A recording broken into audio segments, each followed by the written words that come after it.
অবশেষে দার্জিলিং থেকে ফেরার সময় আমাদের ভলভো স্লিপার্সে টিকিট করা হয়েছিল। বাসটা ছিল শিলিগুড়ি থেকে। আমরা রীতিমতো শিলিগুড়ি পৌঁছে গেছিলাম বিকেল 4টের মধ্যেই।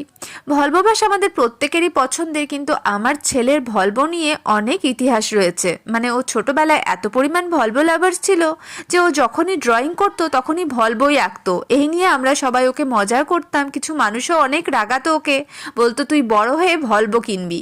তো আপাতত ছেলের পছন্দ মতো ভলভো স্লিপার্সেই আমাদের আসা হয়েছিল। তো এদিকে আমরা তো সিট পেয়ে গেছি, আর এখানে বরমশাই তার সিট খুঁজছে।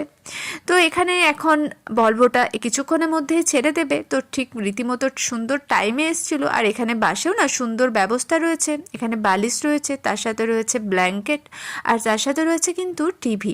তো ছেলে তো প্রচণ্ড পরিমাণে মজা করছিল, আর এদিকে একটুখানি আনন্দও ছিল, তার মাঝে আবার দুঃখও ছিল, যেহেতু দার্জিলিং থেকে ফিরে আসার একটা দুঃখ